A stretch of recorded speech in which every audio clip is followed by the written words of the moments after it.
Welcome to Teja 7am. నమస్తే తెలంగాణ. ఇవాళ వార్తలు చూసుకున్నట్లయితే నీకు రుణమాఫీ కాదయ్యా, ప్రజావాణిలో బోరున విలువించిన పేద రైతు. రుణమాఫీ కాని రైతులు లక్షలలో.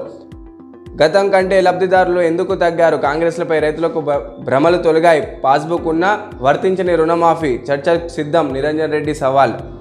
అప్పు కట్టించుకొని బ్యాంకులు. 2 లక్షల పైగా రుణం ఉన్న రైతులకు కొత్త చిక్కు. ఆపై మొత్తం చెల్లించాల్సని మాఫీ చేస్తామన్న సర్కారు మౌలిక సప్పో చేసి చెల్లింపులకు సిద్ధమవుతున్న రైతులు. ఇప్పుడు అక్కర్లేదంటున్న బ్యాంక్ అధికారులు. సామాన్యంగా రైతుల రుణమాఫీ విషయంలో రేవంత్ రెడ్డి గారి ప్రభుత్వం కొంతమందికే రైతుల రుణమాఫీ చేసిందని నిరంజన్ రెడ్డి గారు సవాల్ చేస్తున్నారు. అదేవిధంగా రైతులు 2 లక్షలు ఉన్న రుణమాఫీ ఇప్పటివరకు కూడా కొంతమంది రైతులకు కాదని బ్యాంకుల వద్ద ధర్నా అనేది చేస్తున్నారు. మెడికల్ సీట్లో లోకలకు కోత. అడ్మిషన్లకు స్థానికతకు అన్యాయం. రాష్ట్ర ప్రభుత్వం తాజా ఉత్తరాల్లో తీవ్ర నష్టం. నిరుటి వరకు 6 నుంచి ఇంటర్ దాకా ఏదైనా 4 ఏళ్ళు ప్రామాణికం. ఇప్పుడు 9 నుంచి ఇంటర్ వరకే. హైదరాబాద్లో చదువుకుతున్న ఇతర రాష్ట్రాల వారికి లభించనున్న స్థానికత. తెలంగాణలో పుట్టి ఇతర రాష్ట్రాల్లో చదివిన వారి స్థానికులు ఎక్కువ. ఏపీ విద్యార్థుల ప్రయోజనం కోసమేనా? ప్రైవేట్ కాలేజీల లబ్ధి కోసమా? రాష్ట్రంలో మొత్తం ఎంబీబీఎస్ సీట్లు 8715. ప్రభుత్వ కాలేజీ సీట్లు 4115. కన్వీనర్ కోట 3498. నేషనల్ ఫుల్ సీట్లు 617. ప్రైవేట్ కాలేజీలో ఎంబీబీఎస్ సీట్లు 4600. కన్వీనర్ కోట సీట్లు 2300. ఎంబీబీఎస్ సీట్ల విషయంలో వస్తే చాలా వరకు తెలంగాణ రాష్ట్ర విద్యార్థులకు అన్యాయం జరుగుతుందని చెప్పడం జరిగింది. ఉప ఎన్నికల్లో తప్పవు. ఫిరాయింపులకు ప్రజాక్షేత్రంలో బుద్ధి చెప్తాం కేటీఆర్. ఫిరాయింపులకు సుప్రీంకు వెళ్లి యోచనలో బీఆర్ఎస్. ఢిల్లీ రాజ్యాంగ నిపుణులకు న్యాయ కోవిధులతో కేటీఆర్ నేతృత్వంలో ప్రజానిధి బృందం ఏర్పాటు. అంటే కోటి. రవాణా శాఖలో ఘరానా వసూలు. ప్రభుత్వ పేదలు సన్నిహితుడు. కన్నుస్లో వ్యవహారం. విచ్చలవిడిగా మామూలు దందా. 13 ఆర్టీఏ చెక్పోస్ట్ ద్వారా రోజుకు 1 కోటికి పైగా వసూలు. కేంద్ర ప్రభుత్వానికి కాంగ్రెస్ అధిష్టానానికి ఫిర్యాదు. 50x50 ఆశతోనే అరాచకం. షాద్నగర్ ఘటనలో ఫిర్యాదుదారుతో పోలీస్ కుమ్మక్కు. రికవరీ సొమ్ములో సగం వాటా తీసుకునేలా ఒప్పందం. అందులో భాగంలో దళిత మహిళపై 3rd డిగ్రీ. టెక్నాలజీ వదిలి ముసా పద్ధతిలో లాకప్ విచారణ. అసెంబ్లీ నేపథ్యంలో బయటికి రాకుండా జాగ్రత్త. స్పీకర్ చర్యలు తీసుకోరా. నెల గడిచింది, మరో 3 నెలలైనా ఇంతేనా? కేసు కొలుకు వచ్చే వరకు నిర్ణయం తీసుకోరా. ఫిరాయింపులపై ఏజీని ప్రశ్నించిన హైకోర్టు.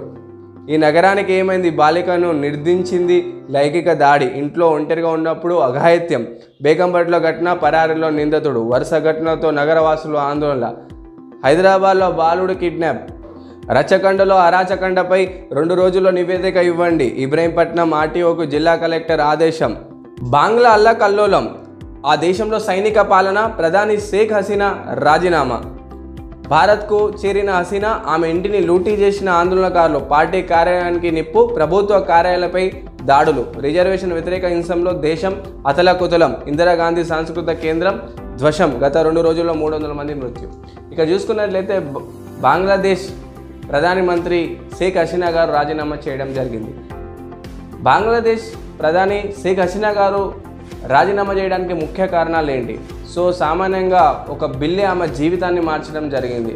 సో రిజర్వేషన్ బిల్లు అనేది ప్రభుత్వ ఉద్యోగాల కోసం ఒక బిల్ని రిలీజ్ చేయడం జరిగింది. ఈ బిల్లు వల్ల చాలామంది విద్యార్థులకు అన్యాయం జరుగుతుందని ధర్నా అనేది మొదలుపెట్టారు.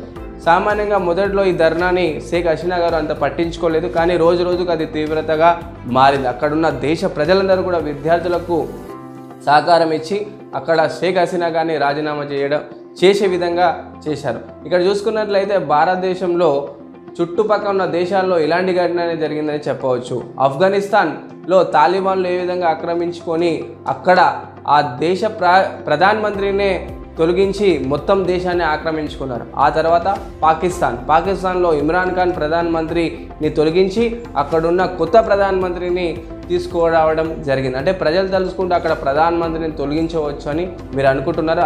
ఇక్కడ కూడా బంగ్లాదేశ్లో కూడా విద్యార్థులు కలిసే ప్రధానమంత్రిని తొలగించారా అంటే కాదని చెప్పవచ్చు. ఇక్కడ చూసుకున్నట్లయితే తాలిబాన్లు ఆఫ్ఘనిస్తాన్ని ఆక్రమించుకోవడానికి ఐఎస్ఐ సంస్థ దీన్ని సహకరించని చెప్పుకోవచ్చు. అదేవిధంగా పాకిస్తాన్లో ధర్నాలు కూడా చేయడానికి ముఖ్య కారణం ఇమ్రాన్ ఖాన్ని తొలగించడానికి ఐఎస్ఐ సంస్థ ఉందని చెప్పుకోవచ్చు. అదేవిధంగా బంగ్లాదేశ్ కూడా ఐఎస్ఐ సంస్థ వల్లనే బంగ్లాదేశ్లో ప్రభుత్వ మార్పిడి జరిగిందని చెప్పవచ్చు. ఇక్కడ చూసుకున్నట్లయితే బంగ్లాదేశ్లో నిరుద్యోగ సంఖ్య ఎక్కువ.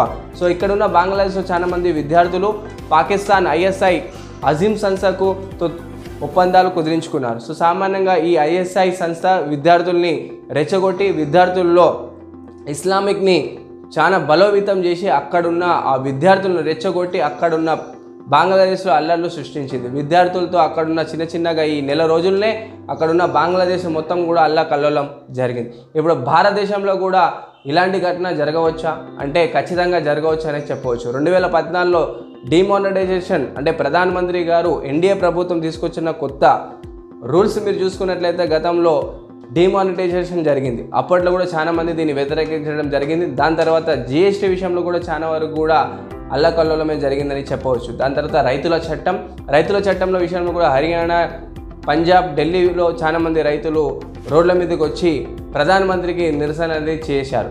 తర్వాత 2024లో ఇప్పుడు చూసుకున్నట్లయితే కొత్త చట్టాలు తేవాలన్న ప్రభుత్వం ఆలోచిస్తుంది. అంటే ప్రజలకు నచ్చకపోతే ఖచ్చితంగా వ్యతిరేకత మొదలవుతుందని మనం స్పష్టంగా తెలుస్తుంది. కానీ విద్యార్థుల వెనుక ఏదైనా ముఠా దాగుంటే మాత్రం ఖచ్చితంగా కూడా భారతదేశం కూడా ఇలాంటి ఘటనలు జరగవచ్చు.